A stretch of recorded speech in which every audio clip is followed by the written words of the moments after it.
Microphone check.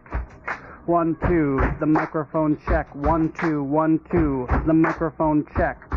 I got my headphones tuned between two different AM stations, and my briefcase is full of declassified information. Declassified. Declassified. Good evening and welcome to News from Neptune for the 40th week of 2015. I'm Carl Estabrook. For 25 years, this program has been a weekly hour of spontaneous and unrehearsed discussion of the news of the week and its coverage by the media, first on a so-called community radio station, but I was deplatformed there. Deplatforming is a recent coinage in the university and media. It means depriving someone of a place to speak because of what they're saying. I appreciate the chance to come to you now via Urbana Public Television and YouTube. Our program's name, News from Neptune, comes from Noam Chomsky, who's been writing sensible things about U.S. politics for half a century. Chomsky has said that in the U.S. media, either you repeat the same conventional doctrines everybody is saying, or else you say something true, and it will sound like it's from Neptune. Tonight, David Green, Ron Zoke, and I will try to say some true things. Today is the 2nd of October. On this day in the year 1187, Saladin, the head of the Muslim forces in the Middle East, captured Jerusalem. After 88 years of rule in Jerusalem by the so-called Latin Kingdom of Jerusalem, that is the Crusader states that had been established in an earlier generation, Saladin, as leader of the forces opposed to the Crusader state, had won a major victory at the Horns of Hattin, an extinct volcano with two peaks, hence horns, overlooking the plains of Hattin in what is now Lower Galilee in Israel. And having defeated the Crusaders there, he moved on to Jerusalem, and on this day in 1187 marched into the city of Jerusalem, which had been conquered 88 years before. Saladin is an extremely interesting figure even in Middle Eastern politics today. He was the first sultan of Egypt and Syria and the founder of the Ayyubid dynasty. He was a Muslim of Kurdish origin. He was a Kurd. And his sultanate included Egypt, Syria, Mesopotamia, Hijaz, Yemen, and parts of North Africa. In other words, just the area that the U.S. is contesting in its imperialist outreach to the Middle East today. Saladin is unknown to most people in the West, but very well known to people in the Middle East, where he is regarded as a hero, and of course the founder of the original caliphate, the one that the Islamic State today looks back to when it speaks of having a new caliphate in the same region that Saladin ruled in the 12th century. He has a particularly interesting career. He rose in the Fatimid Caliphate, the previous political organization in the Middle East and North Africa, because of his military prowess, military ability. And that was remarkable because he was as a Kurd, he was a Sunni, and the Fatimid Caliphate was Shia. He became the head of the political organization that had existed before and renamed it. It was renamed in his family's honor as the Ayyubid Caliphate and expanded into the region that is under contestation today. I first encountered the figure of Saladin, who, as I say, has a reputation at least equal of that of Richard the Lionhearted or one of the medieval kings in the Middle East. I first encountered it in Walter Scott's novel, The Talisman, published in 1825. People of my age and station knew the novel Ivanhoe, but probably not Scott's, I think, much better novel about the politics of the Middle East in the 12th century. The Talisman is the story of Sir Kenneth of Huntington, an English knight and crusader, who encounters a chivalrous Muslim which turns out to be Saladin in disguise. Richard the Lionhearted takes a role in the novel as well, and to my youthful enthusiasms, it represented a remarkable picture of a world that was caricatured in things like comic strips and movies about the Middle Ages. So we are meeting on the anniversary of the fall of Jerusalem to Saladin and the foundation of the mythology, in some sense, that the present Islamic State is based upon, the modern caliphate that particularly invokes Saladin's caliphate.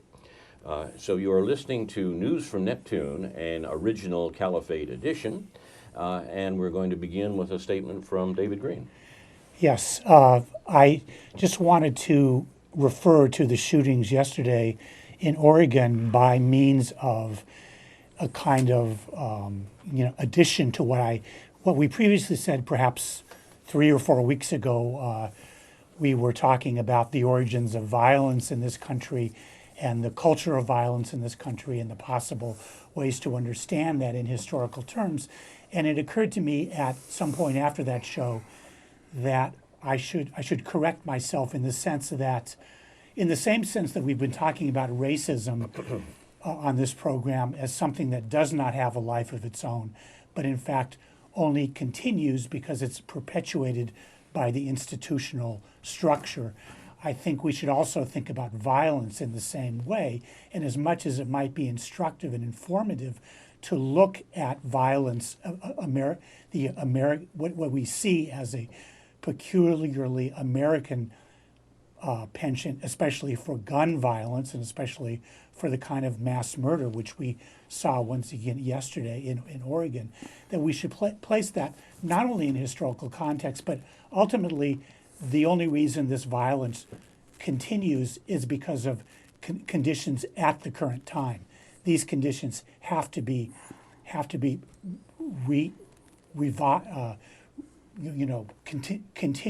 continuously redone historically in various cultural and economic contexts in order for this sort of thing to go on and on the way it does.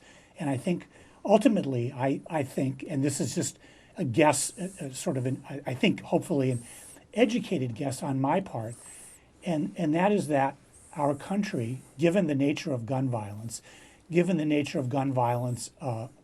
this sort of gun violence among young white males, that we have to think about what that means. And what I remember commenting on to somebody after the Dylan Roof episode in South Carolina was that, and pardon my voice today, I've been ill, but after the Dylan Roof episode was, what means does our society have of making sure that every person stays connected to the kind of social services that they need to help them get on with their lives, especially at a certain age. It seems like partly what characterizes our country, and this is, I know, of a generality, but that people fall through the cracks.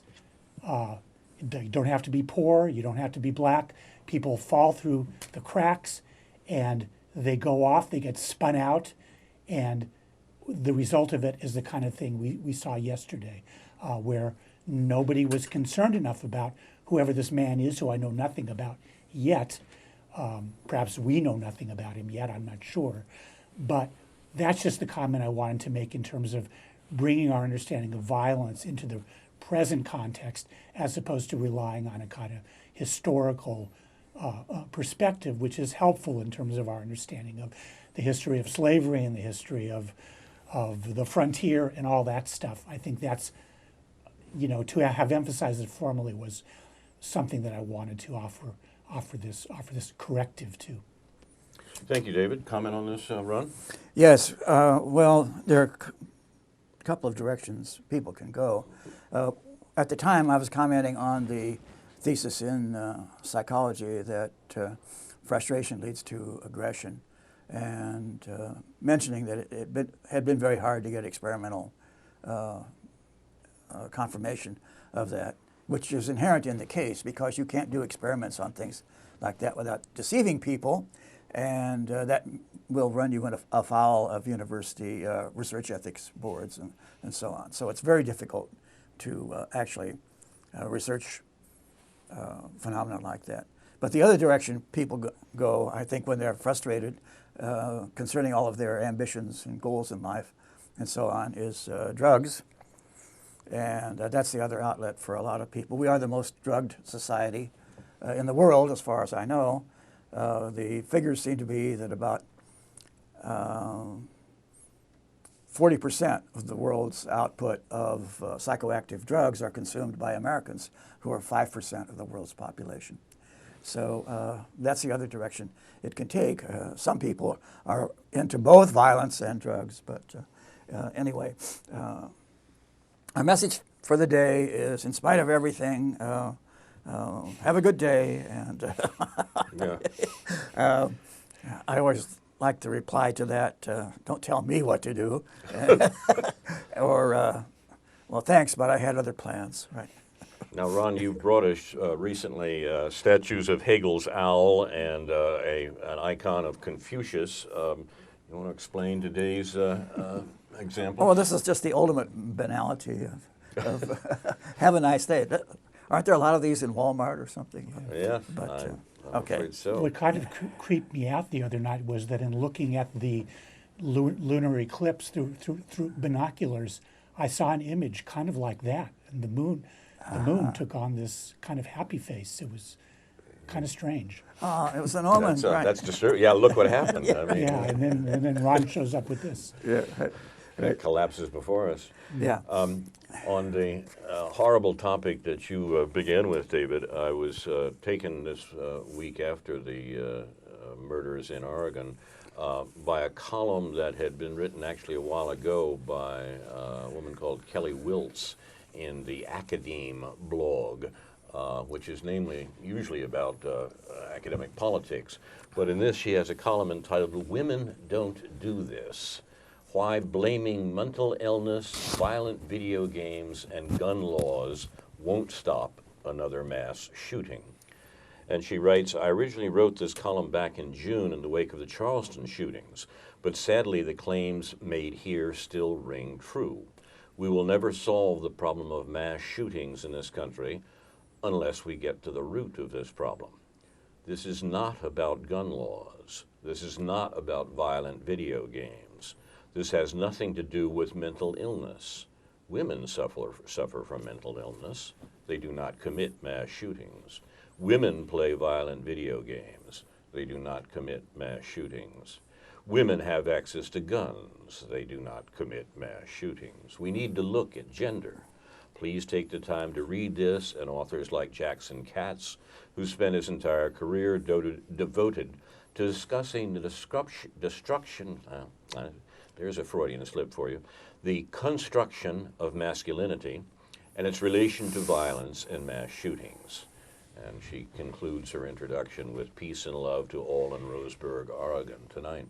I'll place this column on the Facebook page for News from Neptune, and I recommend it because the thesis is obvious in the title, but it seems to me that it is unfortunately correct and has to be dealt with in the context of these other things, including gun possession, drugs, and the general level of political frustration, which is very great and, of course, ignored by our political leaders. So it's all due to testosterone, right? I don't think that's quite what she's saying. She has much more to say about the socialization of masculinity in modern America. Yeah. And if you want to assume there's a basis in our DNA for that, that's well and good, but it's so specific to contemporary American culture that the sources probably should be sought in that culture and not in the pervasive genetic makeup of human males. Well, yeah, I think there's a certain baseline there, perhaps, that could perhaps be inferred from our nearest primate relatives, the chimpanzees. British people? I'm sorry. Sometimes I wonder about the British. Yeah. Have you seen the recent remarks in the British press about the Prime Minister having carnal relations with a pig or something? Yeah, well, I was wondering whether maybe that's where you were going, but I guess not. I may have diverted you, Ron. Right. But yeah, the As sources the of pig- this. As long as the pig was wearing lipstick, I think. I think we're back in the issues of masculinity here in a serious way. Right. I've long commented on this, the need to appear tough and the way it affects Yes. our foreign policy and so on. Well, that's the that's- ultimate answer to everything, is that we have to scare them with our strength and Yep. keep them afraid of us. And that's the path to greatness, or restoring our greatness and so on. And that is so crazy. But there's a lot of what I would call testicular anxiety out there about people who are worried about their masculinity. And how does masculinity get expressed in aggression? And how do we tell whether someone is a tough guy by his tendency to fight other people and so on, and attempt to coerce them? But I think that this ultimately is complicated at the political level by the Yes. fact that women are involved in this violence, sure. and that it isn't it's institutionalized at a level and justified at a level, and not even criminalized in the sense that I'm not sure if you go. I mean, it's tempting to go from the individual to the political, from the less powerful to the more powerful, but I'm not sure if there's a straight line, a direct analogy that can be drawn to the behavior of Dylan Roof and Henry Kissinger. Yeah, Right. I think that's well put. Wiltz ends her column with the following paragraph. She says, since 1982, there have been more than 62 mass shootings in the U.S., and only one instance was the gun user female. The purpose of listing these statistics is not to show that men are inherently evil, though many argue that men are just more biologically dispositioned to be violent and do violence. To me, this is the greatest insult to all men, to assume that being rapists and murderers is encoded in their DNA. No, this is learned behavior. We train our young boys to be tough, to man up, to be emotionally constipated, and to never fall outside the constraints of what it means to be a man. And if all of these messages can be learned, if violent masculinity is in fact manufactured, it can also be unlearned. The training can be undone. Now, I think that's right, and as I say, the column is devoted to establishing that thesis. What it might ignore or downplay is the specific social and political situation, and indeed economic situation, in which these mass shootings occur. These are people who have been dissed by society in some way, or they see themselves as having been dissed by that society. We talked last week on this program about the letter of Joe Stock. I never get his name quite Joe right. Stack. Joe Stack, yes. See. The man who crashed a plane into an IRS office after writing a long and indeed affecting and quite intelligent account of the political and social frustrations that he faced as a middle-aged white American. And I think we ignore the society that we've constructed in that regard, and when we talk about these things as being biologically determined or in other ways separate from the specific social experience of the killers. And perhaps the only good thing that might come out of this is that we'll look a little more at that, but that's hard to believe. There may be a broader problem there. There's a very interesting theologian, Walter Wink, who's written about this extensively, and the cultural belief that we all have brought up with and are affected by, I assume, in the value of what he calls redemptive violence, and that's the way to solve problems. It fits in nicely with the American creed that all of our problems are caused by bad people, and the way to deal with those problems is to identify those people and to eliminate them. And when they're gone, then there will be no more problem. And that's not a view that's unknown to our everyday political leaders, up to and including the speeches given by Right. Our maximum leader at the UN this week, who began by pointing out he led the world's most powerful military force, and make of that what you will. You're watching News from Neptune. Ron, do you want to begin with or you want to continue with your series of observations from the week's news? Well, yeah, I wanted to raise at some point the question about whether we should be concerned, or how much we should be concerned, with our right-wing underground of delusion, paranoia, and fantasy. And Yours or mine? everyone's. Is this? I mean, I think there's a subsurface problem here. There are tendencies toward what will be revealed as fascism at some point. In everyone, everywhere, certain kinds of impulses and that will take that direction under the right social circumstances, depending on what people have learned and the inclinations that they have acquired in early life and so on. And the question is, how much of a problem is that for us? Do we deal with it by repressive violence, or by a lot of drug taking, everybody taking soma, or what? What are the social conditions that produce people like that? And can anything be done to change those conditions? And that seems to me is a broader problem here. But is there an underground of people who are close to participating in a violent insurrection against the institutions In the U.S. of our society? Yes.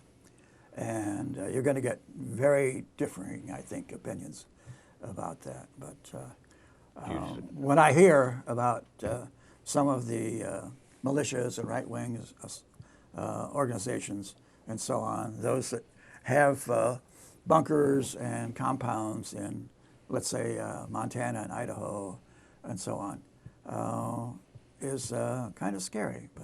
But is too much being made of that? I don't know. What is your judgment of that? You want to comment on that, David?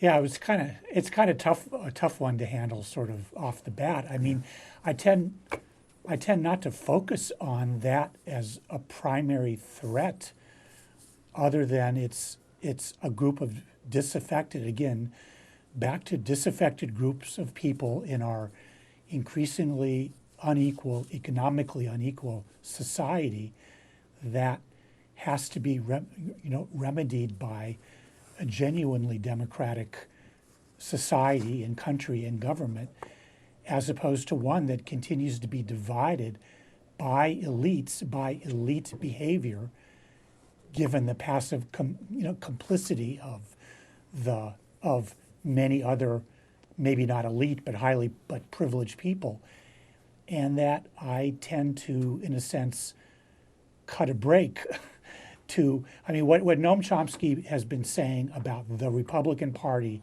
is that they're no longer a normal political party.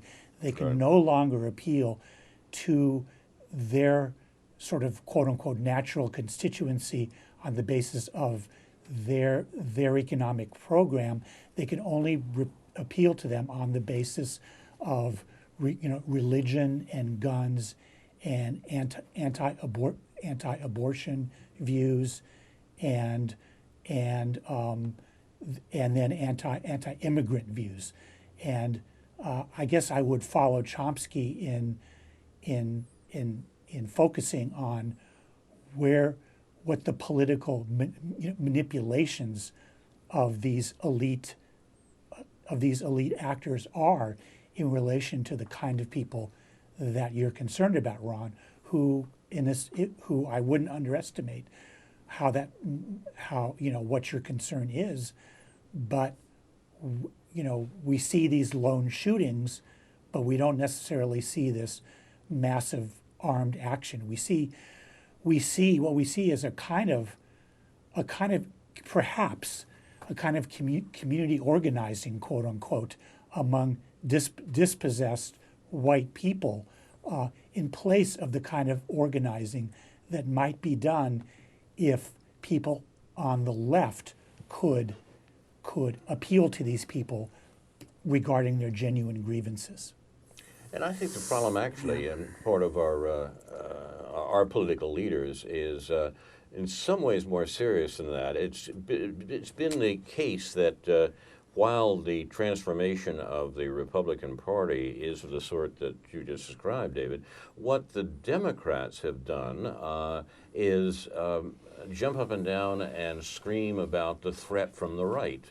Either the Tea Party in Congress or the militia groups in the countryside, really nefarious liberal, and I use the term advisedly, groups like the Southern Poverty Law Center, which is busy descrying threats on the right, are primarily, it seems to me, in the business of shoring up the unsupportable Democratic coalition that runs politics in the United States right now. This coalition is a group of political figures, members of the political class, who are doing the work of the American 1%. And primarily what they're doing is making sure that the legitimate demands of the polity over against that 1% are not fulfilled. They are, in other words, enforcing the neoliberal agenda, and their excuse for enforcing the neoliberal agenda is that if they don't, the Tea Party might get you. They're protecting you. Again, it's a protection racket of the first order, and they need a villain, and they have a villain in the supposed right wing. Now, as with all big lies, it has to have a germ of truth in it. And the germ of truth is what David was just talking about. That is the development of the Republican Party into a, what's Chomsky's phrase? He just says it's no longer a normal political party or a radical, he calls it a radical insurgency. Radical insurgency, and I think he right. might even be quoting a couple of people that he often does in this regard. Is. Norman Yes. Ornstein. Exactly. No, I think that's true. Another point to put in here is the thing that we're hearing from some people on the real left in American politics, and if the last couple of months have done anything, it's given us an illustration of how one cannot equate the terms liberal and left. Perhaps more vividly in Britain has this become clear, but it should become clear in this country as well, in the left opposition to our present liberal political regime. But the extent to which the opposition to the rule of the 1% is absorbed and ameliorated by the political establishment, primarily in the Democratic Party, and is been pointed out most notably by Hedges. Chris Hedges. Yeah. Aphasia is a terrible thing. Fight it, if you can remember. Chris Hedges has been writing recently about the fact that our politics have got to a point in this country that there is going to there will needs be a revolution in the streets that is not going to be transformed by normal political processes, if we can talk about what has characterized recent years in America as normal political processes, that it will come, in fact, from extra-political forces, demands by Americans that changes be made in the politics and the economy that is being presided over right now by the Democratic Party. I think Hedges may well be right, and we have to look back on the major political transformations such as they were, partial as they were, in our lifetime, the Civil Rights Movement and the Anti-Vietnam War movement. Neither of these movements succeeded by political means, that is, means within the political system, precisely because the political system was designed to make sure that the demands of these two movements not be taken into account. And in order to make those demands serious, they had to be extra political. They had to be in the streets. Indeed, they were, and we can argue about how far they actually succeeded or the extent to which the American ascendancy was able to turn back the demands of these two groups successfully, throwing some sops to the to the demonstrators, making some small changes, but we can wonder whether anything major was transformed. Hedges says, that and worse is going to be necessary. He may well be right. You don't buy that, Ron? No, well, we've identified who's to be blamed, right? It's the liberals and the Democrats. I think the liberals and the Democrats, if are the agents of the American ascendancy of the ruling class, the 1%, as Occupy Wall Street called it. They know that perfectly well. Obama's nobody's dummy. He knows whom he's working for. That's been clear all along. His famous meeting with business leaders and his references to pitchforks, where he points out that I'm the only thing standing between you and people with pitchforks. He's talking to the bankers that he called into the White House after his election, and that his job was in fact to stand between the bankers and the pitchforks, and that they had better support him because he was all they had.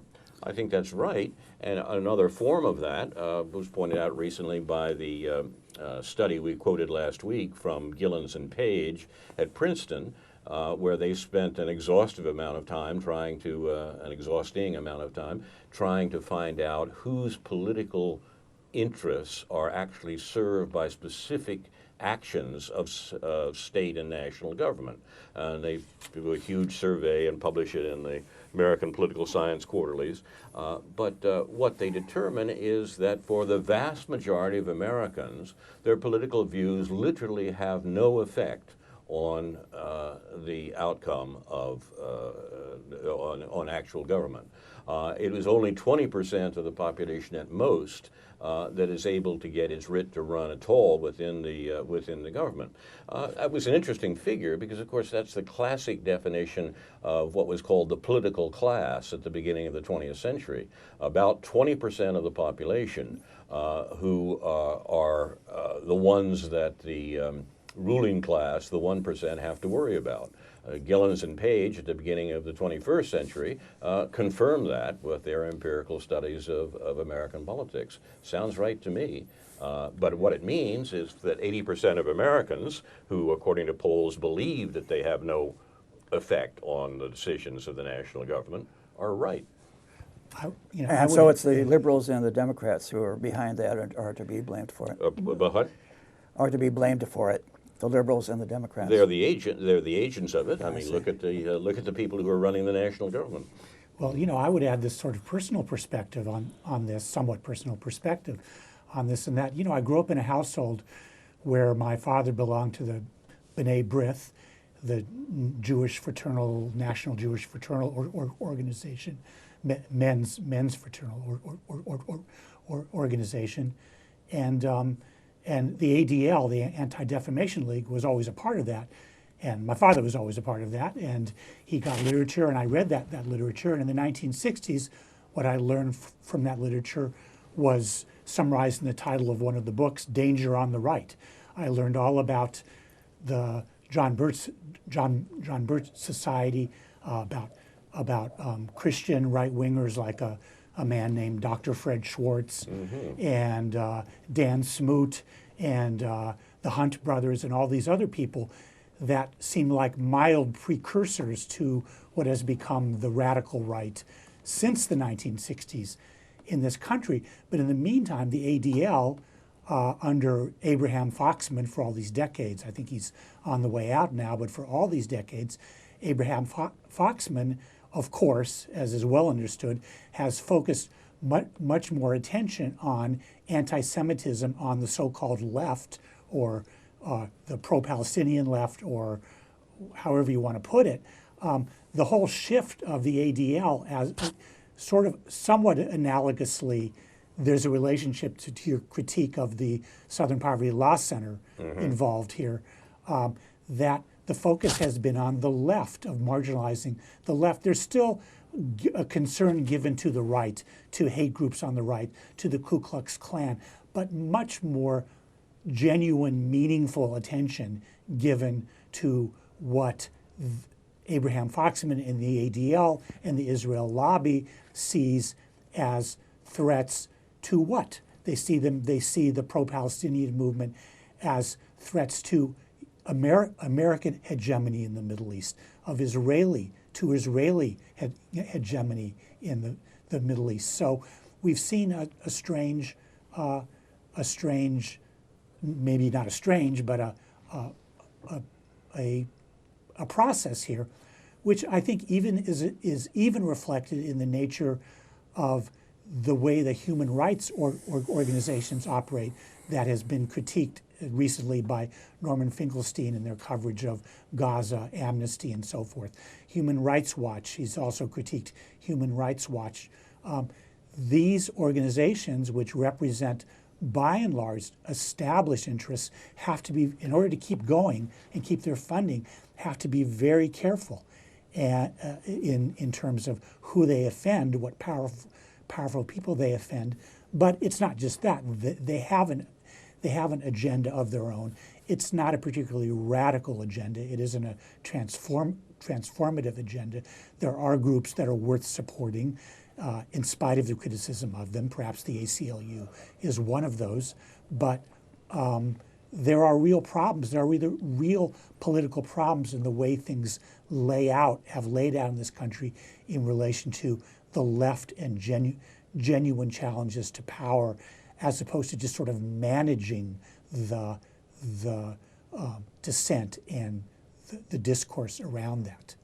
It's your charge that it's all the fault of the liberals and the Democrats, or that is the argument that's being put forward, seems to me not quite right with reference to Chomsky's account of how it comes we have a politics of left and right, liberal and conservative in this country that so misrepresents the real positions taken by the various parties.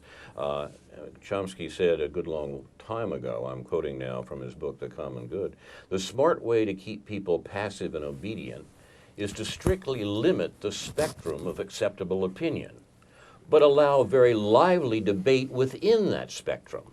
Even encourage the more critical and dissident views," whether it's Tea Party or Barack Obama. "That gives people the sense that there's free thinking going on, while all the time the presuppositions of the system are being reinforced by the limits put on the range of debate." And that seems to me the important question. The presuppositions of the system, the presuppositions that the neoliberal account of capitalism is unassailable, that the support of American foreign policy for democracy and truth around the world is unquestionable. These are the assumptions that are vicious Obama versus Boehner sort of politics in the country are designed to reinforce, not to challenge. And it's that reinforcement that's the issue. It's those assumptions of those presuppositions of the system that we should go after. For example, and to bring it to this morning's headlines, the argument right now going on whether Obama is being tough enough in Syria or not, or whether Vladimir Putin has eaten his lunch in Syria, is a good example of how this plays out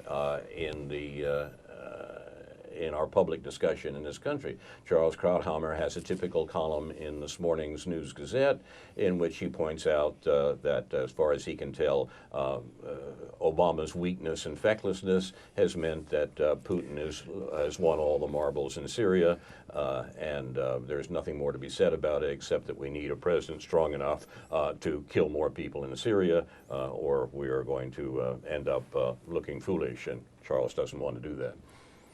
So it seems to me that our problem is not the contrived left versus right in American politics, that's part of the system. That's the good cop, bad cop routine that is meant to defend the presuppositions of the system. Our job is to talk about those presuppositions and how they can be opposed, and the argument here is that they will finally not be opposed from within the political system, but in the streets.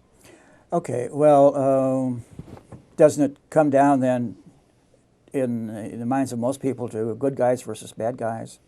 And the bad guys are, depending on who you're talking to, are the liberals or the conservatives, and or the true patriots versus the traitors and so on. And it's just ridiculous. I mean, how can we? Well, I'd like to think that there's a lot of people who call themselves liberal and have genuinely progressive values that would want to see a very different country, a much more egalitarian country, but they can't seem to break away from the dictate that the Democratic Party is somehow going to get us there. I don't know what the analogy is on the Republican side. There's decent people. There's different kinds of decent people who express themselves in a very different way, or even attracted to the Tea Party, who are even attracted to Donald Trump, but still may have a vision of a very different, much more egalitarian country. I got an email yesterday because I'm on the list because of my ill-fated campaign of a couple of years ago. I've tried to find some favor with a local group called the Young Democrats, who are just younger people who want to be a part of the Democratic Party. They're led by a guy named Matt Duco, a local lawyer named Matt Duco, who's now running for a recorder of deeds or some such thing. And I got an email asking people if they wanted to show up for a little event prior to going to see Bill Maher speak at the Virginia Theater, and it's pretty well known now on the left that Bill Maher is an Islamophobe and that he says very nasty things about Muslims, as have a lot of people lately. But Bill Maher is what makes Bill Maher somewhat unique in this regard is that he is identified with by the people who see themselves as the most liberal, right, most progressive people, and they just somehow ignore it and don't ask, well, how does that go with saying these nasty things about Muslims? And they may be completely the 4 or 5 people who constitute the board of this group, of this local group, may not be aware of the critique and the reaction that's going on, but certainly local Muslims are. So you find that kind of, what I referred to in my email yesterday as tone deafness. I think that's a charitable term because I don't think that anybody's trying to be an overt racist here, but there's just a lack of sensitivity and critical thinking when it comes to how these things are playing out in the kind of within the confines of the liberal democratic context, which make our politics so difficult in this country. Yeah, well, some say we all have blind spots, certain things that we cannot deal with. I have no doubt. Yeah, We all have blind spots, and the people I admire most are the people that continually point that out. Yeah. Norman Finkelstein being one of those, and Noam Chomsky being another. He always says the hardest thing to do is look in the mirror. So, I'm willing, it's hard to point out obviously your blind spots are your blind spots. So you need other people. You can't see them. You need other people. You need other people to point them out for you. Sometimes that hurts people's feelings. So we have to be willing to hurt other people's feelings at some level and have our own feelings hurt at some level when we discuss these kinds of issues, because we all have our own personal experience in our. Well, I'm such a sensitive guy. I wouldn't want that to happen. But. You're watching news from Neptune. 3 sensitive guys sitting around talking. Have a nice day. At least not about girls in cars today. Because we're too old for that, is it? In any case, I don't want the hour to disappear without talking about the issue that one of our intellectual leaders has brought up for us in this morning's Fish Wrap. That is Charles Krauthammer's account of how Putin has eaten Obama's lunch in Syria. and that because we have a feckless leader, we're not killing enough people in the Middle East.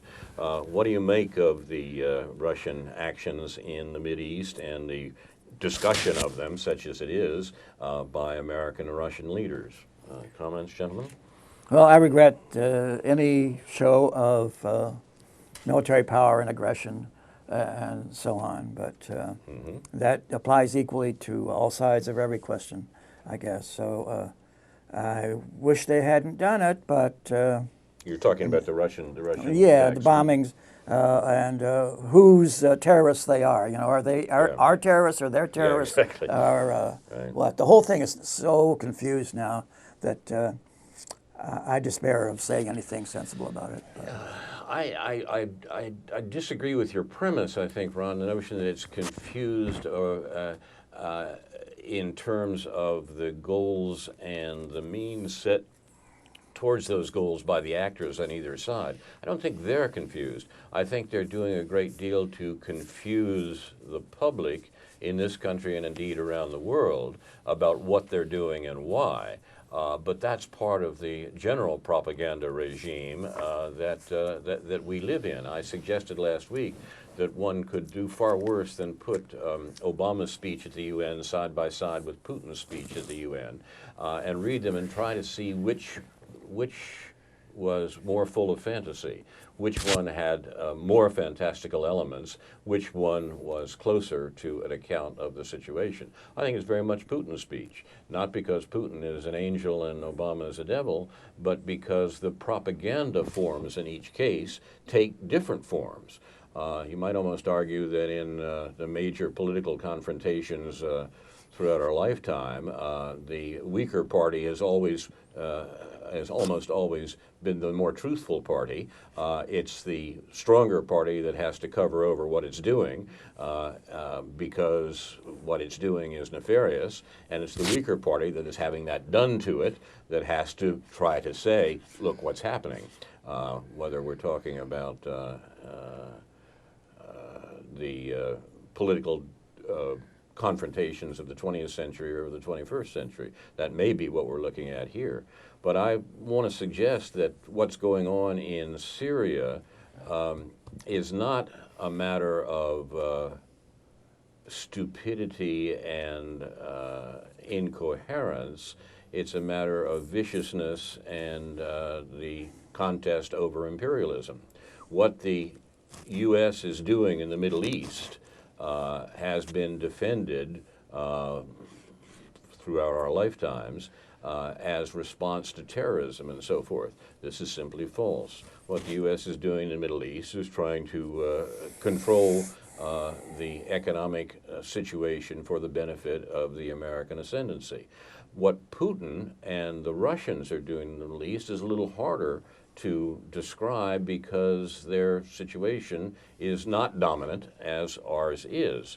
One of the better columns I read about this week's attacks comes from Gordon Hahn, who says it's unlikely that Putin would have intervened, he's talking about the attacks in Syria this week, solely to save Assad, the president of Syria, and strengthen Russia's hand in the Middle East. In other words, he's argued that that, of course, is one of the goals of Putin's policy, to support Assad, whom the United States has said has to go, and strengthen Russia's hand in the Middle East. That goes without saying, and it is indeed correct. He continues, both Al-Qaeda and JN, the part of our terrorists, so to speak, on the one hand, and the Islamic State on the other, have allies in Russia's Caucasus. The Caucasus Emirate, Mujahideen, are allied with the former. The Caucasus Vilayat of the Islamic State are allied with the latter. Putin is equally focused on this battle in both its parts as he is on strengthening Assad and exposing American fecklessness in the region. In other words, the point that's being made here is that Putin has direct political and indeed military reasons for opposing the jihadists in Iraq, as we're beginning to call it these days, within Saladin's caliphate. and that his attempt to do this is not just a mean-spirited attempt to reject America's attempt to establish peace and democracy in the region. That's not what's happening. He has direct military and political reasons for opposing Middle Eastern terrorism, just as the former Soviet Union did when it moved into Afghanistan in 1980. The parallels are really very close. That seems to me right. That seems to me correct. It doesn't mean that one approves of the military action on any side, but it makes it a good deal more understandable. Well, whereas American military action in the region is constantly obfuscated from the one enemy that the American government actually fears, and that's the American public. So in this case, who's telling the truth and who's making propaganda seems to me to be very clear. Putin and the Russians' account seems accurate. The American account is fantastic in both senses of the word. All of the factors that bring us to the point that we're at are the factors that prevent being done. The only thing that can be done is to have a diplomatic solution to these issues where groups, representatives of groups are brought to the table, including people that obviously that we don't like, people that are obviously very nasty. There's enough nastiness to go around among all the groups. You've got 10 different countries bombing Syria. How did that happen? I mean, when in history have 10 countries just, everybody else is doing it, let's bomb Syria too. You know, it's like how, you know, it obviously isn't comical, but there's something so absurd about it that it ought to make a movie with Peter Sellers in it or something, you know. What Noam Chomsky said in his lecture last week or a couple weeks ago, in terms of the all that can be done is to just draw back.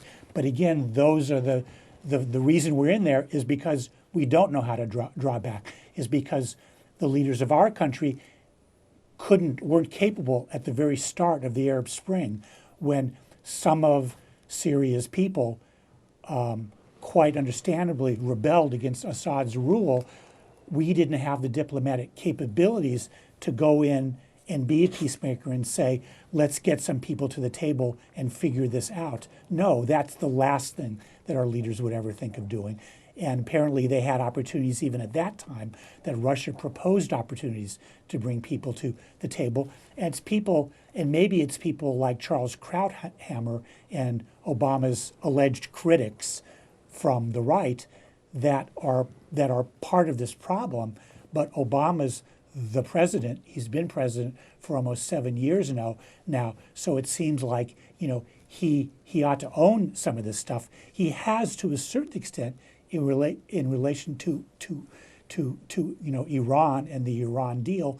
But then again, look at the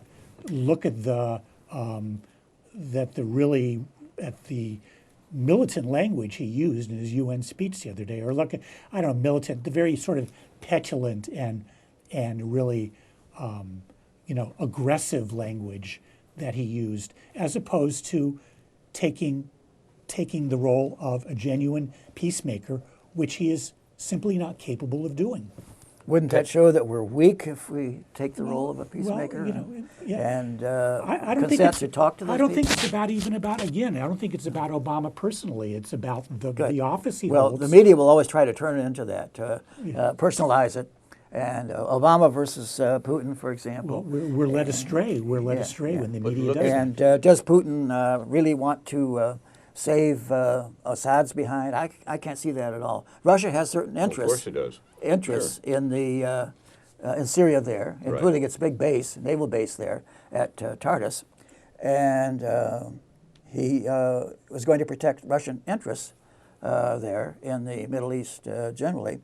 And there's no need to personalize that. It's very understandable on the basis of what the objective interests of Russia are. But the point of, exactly, I agree with the last point, Ron, but we personalize it in order to avoid those attentions to the real political interests. That's just his character. He's just, Putin is nasty, Obama is weak, things of this sort. That has nothing to do, or that you focus on that in order to avoid talking about the real politics of either side and what they want. For example, the contest over Middle East oil, which centers now on Iran, is fundamental to this discussion. But that's not part of what we get. It's important to see that in the discussion between Putin and Obama, one side has proposed taking this to the United Nations. The other side has resisted the use of the United Nations and international law in any of these international contests, going back to Clinton's failure to take the so-called Kosovo problem to the UN. The U.S. wants to avoid international law. Russians have come, the Russian government has come far closer to observing it and calling for its observation in regard to the confrontations in the Middle East. This is interpreted in our media, which has done, as you pointed out before, an amazing job of demonizing Putin and the Russians here. Is pointed out as a personal penchant of these two leaders. This is nonsense, and it's a way to avoid the real question. Yeah, well, it's this tendency we have. We seem to need to, as one commentator said, glue black hats on the heads of some people and white hats on the heads of the other. But whose interest does that serve? I mean, it clearly, you know, it keeps us from talking about the real politics involved and what the U.S. is actually doing in the Middle East and what, indeed, the Russians are actually doing in the Middle East. You've been watching News from Neptune for the 40th week of 2015, an original Caliphate edition. I'm Carl Esterbrook. My discussants tonight have been David Green and Ron Zoke. Our thanks to our director and producer, Jason Liggett. Upcoming programs here on UPTV include Labor's Worldview, Sunday at 4 p.m. with Neptuner David Johnson, and more news from outside the bubble, as Harry Shearer says, that you can't hear elsewhere in Champaign-Urbana. See our Facebook page for News from Neptune, and the blog newsfromneptune.com is back up after a long absence. Inshallah, we'll be back next week with a new edition of News from Neptune to remind you, in the words of Edward de Vere, what's past is prologue, what to come in yours and my discharge. In the meantime, confusion to our enemies, and a good night to you. Have a nice day. Thanks, Ron.